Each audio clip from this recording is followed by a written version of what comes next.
আসসালামু আলাইকুম প্রিয় দর্শক। আমি আমার এই চায়না রসুনে আমি আজকে স্প্রে করব। স্প্রে মানে এটা ফসা রোগের ওষুধ, রসুনে যেন ফসা না ধরে সেই হিসাবে আমি রসুনে আজকে স্প্রে করতেছি। আমার এটা হলো 8 লিটার। এই যে টাঙ্কিটা দেখাচ্ছি, এটা হলো 8 লিটার। এই 8 লিটার টাঙ্কিতে আমি 1.5 কাপ ওষুধ দিলাম। দিয়ে এটা ভালো করে এইভাবে লাড়াচাড়া করে নিতে হবে। এইভাবে ভালো করে লাড়াচাড়া করে নিয়ে তারপর আপনি এখানে হাওয়া করবেন।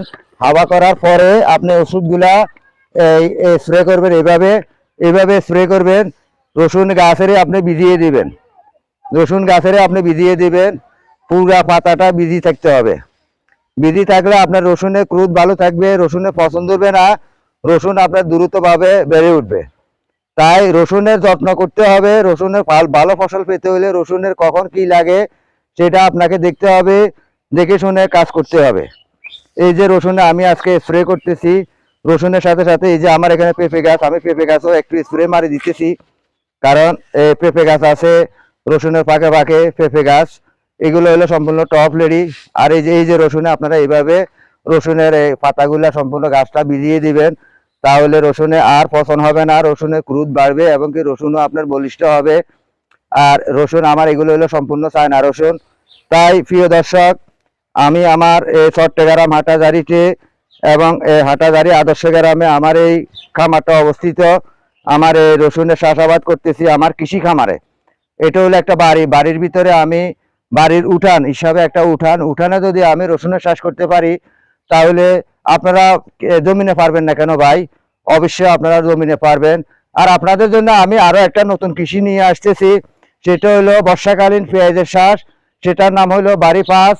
আমি পাবনা থেকে আপনার এই বীজ সংগ্রহ করতেছি। সেই বীজ দিয়ে আমি চারা বসাবো। চারা বসাইয়া আমি আপনাদের ভিতরে, আপনারা অবশ্যই আমার এই ভিডিওগুলো দেখবেন, অন্যকেও শেয়ার করে দিবেন। আপনার শেয়ারের কারণে আমাদের এই জনবহুল বাংলাদেশে অনেকগুলা কৃষকের এই তথ্য পাবে তারা কিভাবে চাষাবাদ করবে। আমি কোনো সরকারি কর্মকর্তা নয়, আমি কোনো সরকারি গবেষক নয়, আমি আমার নিজের গবেষণায় নিজে এগুলা উৎপাদন করতেছি।